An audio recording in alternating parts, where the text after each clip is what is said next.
Thank you and welcome for attending today. I'm Patrick Thornton, the Chief of Investigation at the Burlington County Prosecutor's Office. On May 23rd, 2017, at approximately 9 p.m., the Maple Shade Police Department responded to Hamilton Road, Maple Shade, New Jersey, for a report of 2 subjects deceased inside the apartment.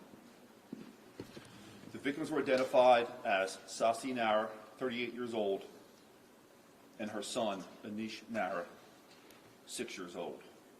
Both victims had multiple stab wounds, slice wounds, and defensive wounds, indicating that these victims fought back. These innocent victims were defenseless during this horrific attack. The veteran officers and detectives who worked this case described the scene as the most brutal they have ever experienced in their careers, and all are still impacted today as a result of their involvement in this case. During this investigation, blood evidence was discovered at the scene, and it was submitted to New Jersey State Police Laboratory for analysis. The examination of one of the blood samples collected revealed it did not belong to the victims.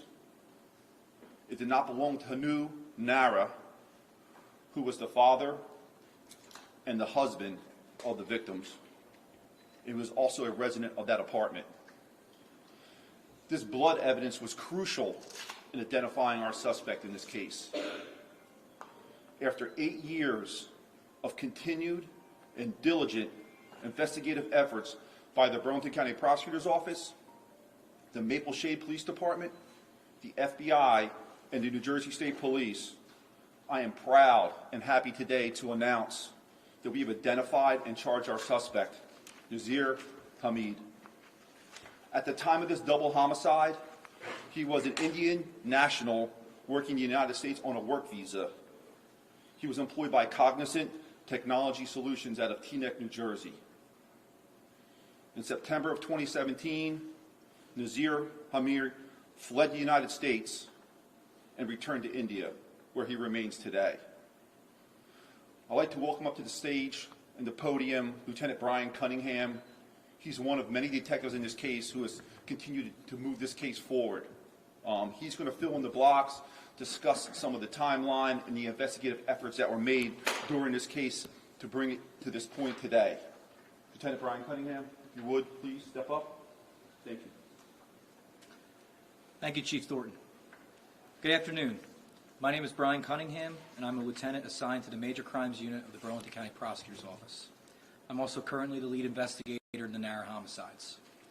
I would like to go over this afternoon some facts which led us to today, as well as the efforts put forth by our office and our law enforcement partners to navigate the challenges when investigating a suspect who is in another country. But before I do that, I want to applaud the effort put into this case by the investigative team. Multiple agencies and investigators worked tirelessly for years to ensure someone would be held accountable for these heinous murders. This was a prime example of resilient police work in the pursuit of justice. Our investigation began on March 23, 2017, when Hanu Nara arrived home to the unimaginable. Located inside of his apartment were the bodies of his wife and 6-year-old son. Both victims had been brutally stabbed to death. In processing the crime scene, multiple bloodstain samples were collected by detectives. In analyzing the blood, one droplet collected did not belong to either victim or Hanu Nara. Given these circumstances, detectives believed this droplet belonged to the suspect. This investigation saw countless interviews conducted, financial records thoroughly examined, reviews of rideshare application records, cell phone records, and advanced methods used by law enforcement to review geolocation data to seek out digital footprints. As a result of these investigative efforts, we learned Hanu Nara was, at times, being followed by Nazir Hamid for a significant amount of time prior to the murders. Unfortunately, by the time Nazir Hamid was believed to be a person of interest, we also had learned he relocated back to India approximately 6 months after the homicides in September of 2017. Who is Nazir Hamid? He is an Indian national who worked at the same company as Hanu Nara, Cognizant Technology Solutions. He was 29 years old when he committed the homicides. Nazir Hamid lived within walking distance of the Nara family and did not drive while in the United States. investigators learned he had a strong background in technology and went to great lengths to conceal and hide his criminal activity. With the suspect identified, the blood droplet collected was sent to Parabon Nanolabs with assistance from the Federal Bureau of Investigation. The blood type was found to be the same blood type as Nazir Hamid. Additionally, from a genealogical standpoint, belonged to an Indian male with no relation to the victims. With this information, the hunt for Nazir Hamid's DNA began. We worked with our federal partners and authorities in India to approach Nazir Hamid to ask if he would consent to a DNA sample. Nazir Hamid declined that request. For over a year, we worked with the Department of Justice to examine other crimes to charge Nazir Hamid with in an effort to extradite him back to the United States and obtain a DNA sample. Unfortunately, nothing reached the level to bring him back to this country other than criminal homicide. In 2023, we filed a mutual legal assistance request to the Indian government seeking Nazir Hamid's DNA be obtained by court order. This request has been received by the Indian government, but to this day, they have not completed it. With mounting legal challenges due to the suspect being overseas, alternative investigative strategies were discussed. In 2024, our office confirmed that Nazir Hamid was still employed by Cognizant and working in Chennai, India. Additionally, investigators learned Nazir Hamid was assigned a company laptop. Legal process was served to Cognizant for the laptop exclusively assigned to Nazir Hamid. Cognizant complied with the court order and shipped the laptop internationally to New Jersey, where it was immediately delivered to the New Jersey State Police DNA laboratory. Investigators sought and were granted an additional court order to forensically process the laptop for a DNA sample. Ultimately, a DNA contributor was able to be obtained from the laptop, which matched the DNA from the unknown blood droplet from the crime scene. Again, this result would not be possible without the efforts of past and present investigators who have worked this case since March of 2017. While it is important to highlight charges, our work continues every day until Nazir Hamid is brought back to the United States and convicted for these horrible crimes. Thank you. Thank you, Lieutenant Cunningham. Next to the podium is going to be Chief Chris Fletcher from the Maple Shade Police Department. Chief.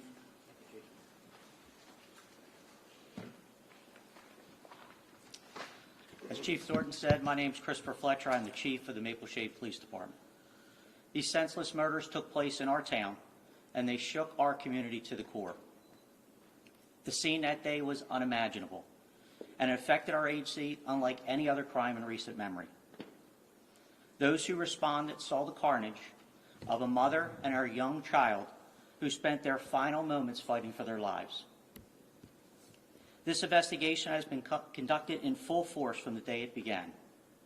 It was mischaracterized by some as being stalled and stagnant, but that was not true. The case never went cold.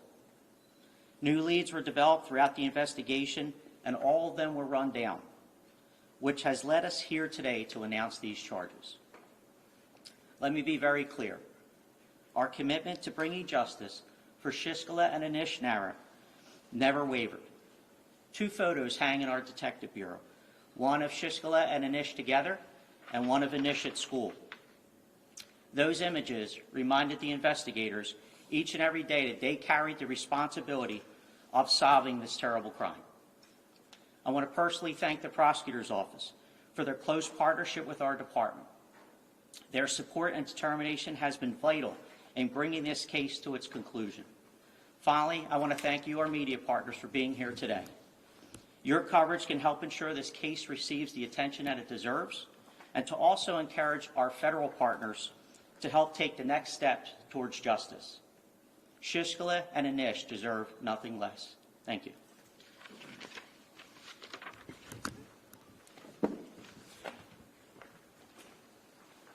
Chief Fletcher, thank you. Next to the podium will be Prosecutor Lucia Bradshaw. Prosecutor.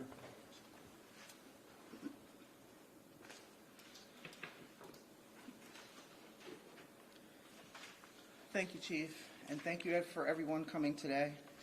First and foremost, there were many agencies who have worked very diligently on this investigation since its inception in 2017. I'd like to give my sincere thanks and gratitude to agencies and individuals who put in their hard work and dedication over the years, starting with Maple Shade Police Department, obviously, our chief, Christopher Fletcher, who you just heard from, Detective Sergeant Scott Wallace, who is also behind me, who was among the first, one of the first to respond on that fateful day. I'd like to thank former and current Burlington County Prosecutor's Office investigative staff, some of whom are here with us today. Thank you very much for coming. Particularly, I'd like to thank Lieutenant Brian Cunningham, who you've heard from today as well. Lieutenant Cunningham was under the supervision of my chief, Chief Patrick J. Thornton, and Brian's relentless work on this case played a pivotal role in acquiring the DNA that brought us here today to where we are. So many thanks to Lieutenant Brian Cunningham. I'd also like to thank Assistant Prosecutor Robert Van Gilst, who is not on the podium here with us, but he spent countless hours, early mornings, late nights, giving legal advice to our investigative team, and Assistant Prosecutor Bob Van Gilst will be initially assigned to prosecute this case moving forward. He is the supervisor of our major crimes unit. I'd be remiss if I didn't also thank our federal partners who spent many countless hours in our conference room at the Burlington County Prosecutor's Office, as well as on Teams meetings, and I have to thank them for their support and cooperation as we encountered many obstacles in this course of this investigation up until this day. Obviously, we are in this beautiful facility today, so I would like to give very special thanks to our partners at ICC, the Indian Cultural Center, who we have partnered with and participated in events with them. They are our community partners, and we want to thank them as well for also lending this beautiful facility to us today for this press conference. So thank you to the Board of Trustees at ICC and to Jay Parikh, who is here with us today, and for, again, allowing us to be here today. Aside from the thank yous and acknowledgments, my role here today as prosecutor is twofold. First, to send a very clear message, and second, to send out a call for action, a request, a call to action. This office will not rest until justice is served for the victims, the family, and for this community. A brutal murder was committed on Burlington County soil in 2017, and the suspect wanted for this heinous crime has managed to evade justice for years. Nazir Hamid has managed to evade justice for years, and he must be held accountable. So to that end, we call upon the United States government and the government of India to take swift and decisive action to ensure that this individual is extradited without delay to face the charges that await him here. The passage of time does not diminish the gravity of these crimes, nor does it lessen our resolve. No border, no distance, and no delay should stand in the way of justice. The people of Burlington County deserve closure. And these now silenced victims, one a mother and one a mere child of 6 years of age who was nearly decapitated, deserve their day in court. They deserve their voices to be heard through a rigorous prosecution. So we urge full cooperation between our nations to demonstrate that those who commit violent crimes cannot flee accountability by crossing oceans. So our message is clear. We did not forget, we did not forgive, and we will not stop pursuing those who take innocent lives in this county. Justice must and will prevail. Thank you. Thank you, Prosecutor. I also want to once again acknowledge New Jersey State Police, the DNA lab, who played obviously a vital role in this case. Just to close out real quick, I'm going to bring our community partner, Jay Parikh from ICC, to say a few words on behalf of our office and the community. Thank you, Jay.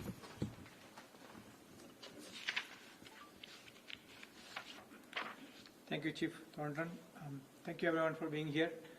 On behalf of ICC and the Indian community in South Jersey area, I would like to express our sincere gratitude to the Bergen County Prosecutor's Office, the Maple State Police Department, New Jersey State Police, FBI, and all other law enforcement agencies involved in the investigation of this 2017 homicide case. In 2017, the Burlington County Prosecutor's Office reached out to representative of the Indian Cultural Center seeking the community's assistance in solving this case. At that time, they assured us that they would continue to pursue every lead and make every effort to ensure the safety of the Indian community in South Jersey. Since then, they have worked diligently with the Maple State Police Department and the FBI and the New Jersey State Police to bring resolution to this case. We are deeply grateful to everyone involved for their dedication and perseverance over the past 8 years, despite the many challenges and setbacks and courage along the way. Thank you.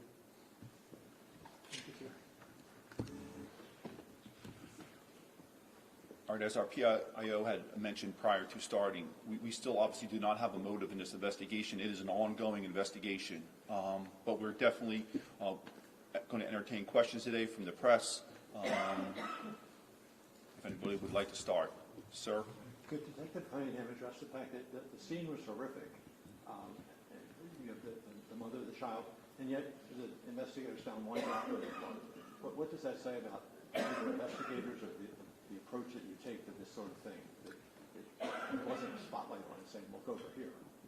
What I mean by one droplet discovered that was significant to investigators is that, yes, the scene was extremely bloody.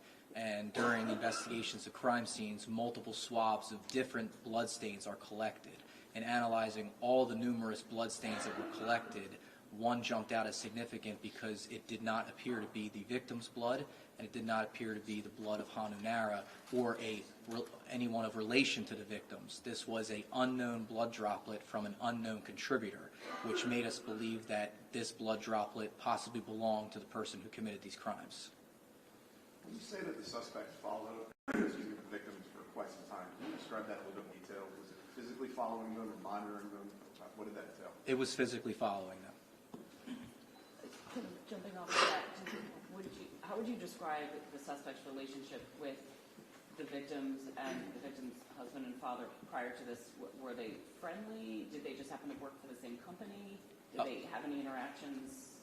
Factually, what we can say is that they did work with the same company, and based on the circumstances, obviously there was a personal sort of vendetta against Hanu Nara. But what we can confirm is that they worked at the same company together. That is by far the relationship that we can sew together. It was characterized up here that he fled later that year. Is that the correct characterization of that? He fled, or did he just leave the U.S. and go back to India? We're confident that he left the United States in order to avoid being found out in this investigation. Looking at the timeline here, and obviously this is not a comprehensive timeline, I realize this, but can you address there are some large gaps in here, specifically the October 2020 when Hamid refused to provide a DNA sample, and then in 2023, in March, it's when it was specifically requested via court order. Can you explain, it was 2.5 years between those two events. Can you talk about why the large time gaps in between the significant events in this case? Sure. One of the things that we work with the Department of Justice, as mentioned earlier, is examining were there any other crimes that could be charged to Nazir Hamid based on the circumstances that we had that would bring him back to the United States. Once he was in the United States, we would then have valid legal process to serve to obtain a sample of his DNA. Unfortunately, through years of working with the Department of Justice and trying to find anything that would bring him back to the United States, the only crime that would bring him back to U.S. soil and be extradited on was criminal homicide. So there was a period of time that we tried to extradite him through other means that unfortunately were unable to happen, which is why finding the DNA, which brought us over to hump the charge for homicide, was so important. But that is what the gap in investigative work. It was working with our partners at the DOJ to examine, is there anything else legally that we can compel him back to the United States on? There was talk earlier about urging the two governments to work together. It sounds as if you know where this person is located, generally speaking. What is preventing his extradition at this point? I would refer comments like that to the Department of Justice, and we can give that contact information at the conclusion of the press conference.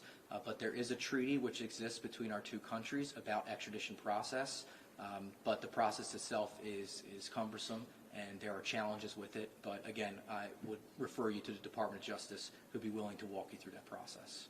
Detective, he was initially a person of interest early on. Did you ever have a chance to question this gentleman, your detectives? We did not. Any concern that he might flee in India? That he might wait for you? We're considering all possible options at this point. You mentioned he had a background in technology, and he went through great lengths to avoid and evade justice at this point. Can you kind of speak more to that?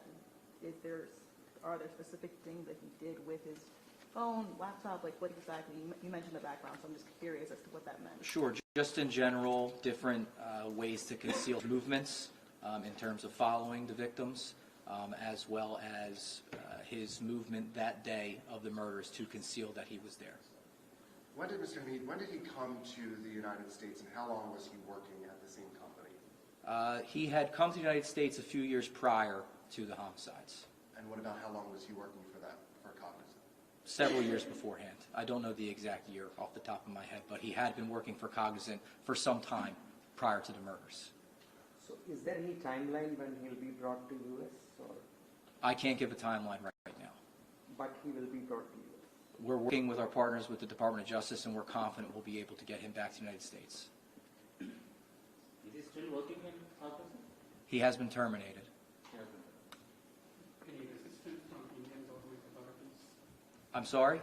Any resistance from Indian government authorities? No, in fact, given the legal challenges in terms of what we are legally allowed to compel someone to do overseas, we cannot compel someone through permission of the Indian government. We did send that mutual legal assistance request several years ago, which we are continuously following up on. But the Indian government did work with our law enforcement partners and their law enforcement partners in India to approach him to see if he would consent to a DNA sample. I do also think it's worth mentioning that several dozen individuals, either via consent or a court order, did have their DNA tested against this unknown blood droplet, and he is someone who declined to provide a DNA sample. Has his DNA shown up in any other investigations that you've had here in the area? No. Where is he located in India right now? He was employed in Chennai, India, at a Cognizant facility. Okay. But he has been terminated. Did he move out of Chennai or is he still in Chennai? We are aware of some of his personal information, but we wouldn't want to comment that in a public forum at this time. So what was his previous record? Did he have any criminal record in the past, or this was the only crime he did? Not to our knowledge. This was the only one.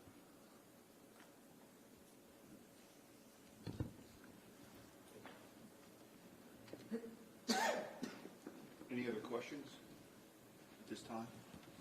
Is it a concern at all at this point if he's aware of this charge that he could flee? I know there was a question kind of related to that, but is he aware of the situation, and does that compel your office to act in other ways in order to prevent him from trying to flee in some other way? We understand that during the termination process at Cognizant, he was made aware of charges in the United States. I'm not sure to what degree he's aware of the charges, as far as specific charges. Based on human nature, we will assume he's starting to 1 + 1 figure out what's going on at this point in time. And we'll be prepared if he does decide to flee India. His blood was confirmed to match the droplet at the scene almost a year ago. Why have this now? What's the significance of the timing of announcing this now? Well, we've been continuing this investigation, again, as Lieutenant Cunningham had mentioned, making attempts to get a confirmed DNA sample from him and try to have him extradited back to the United States on other charges. At this point in time, the biggest purpose of us being here today is to get this out to the public, to make them aware of who this individual is. And as the prosecutor had mentioned, we want to bring him back to the United States to face justice for the horrific crimes that he has committed. And that's why we're here today. Have you been in touch with the family, the surviving family? What have their thoughts been about this, or what's their status at this point? Lieutenant Cunningham? Yes, we've been in touch with the victim's family, and we also have spoken to Hanu. Obviously, everyone is very shaken up by this news, but they look forward to continuing to work with us and assist us in any way possible. Any motivation, and any motivation is what is motivated for? There are a number of investigative theories, but nothing more than something I'd be speculating to up today. What we can do is provide the facts, and the facts is that he was following Hanu Nara for some sort of time and committed these homicides. But in terms of investigative theories on motivation, we're still working every day to solidify any theories we may have. Can they share any kind of suspicion, any kind of reasoning that you can think of? I don't want to get into the specifics of Hanu's statement, but he was cooperative with law enforcement. One more thing I want to put out there, when we talk about motive and establishing motive. In New Jersey courts, we do not need to have a motive in order to get a guilty conviction on this type of case. So even though, as Lieutenant Cunningham has mentioned, there's multiple theories going on here trying to establish why he did what he did, we truly do not need that motive in order to get this conviction when he returns to the United States. Did you know if he ever met the mother and the son? Or was he just following the husband? As of right now, we have no facts to support that he had met with them personally at any point. Was he was the husband a boss or a supervisor? What type of role was he in compared to? Just coworkers. They were just coworkers. Correct. Was there any sign of anyone breaking in? Did they allow them inside? We didn't really get into that. It's unknown at that time. Okay. Unknown at this time, excuse me. Detective, along with Cognizant, it was a different time then. People didn't necessarily work from home, but were they working in the same building, or they were consulting, or what? They were working in the same building. Okay. Is that office in Maple Shade? Is that why they were living in that apartment complex? No, it's not. It's in Philadelphia. So it's unclear how he got into the apartment at this point. It's unclear, correct. They worked together in Philadelphia. He didn't drive. Did the husband ever drive him to work back and forth? Did they have that kind of relationship? Nothing that we'd be willing to comment on this time on. We're still looking into some of those facts.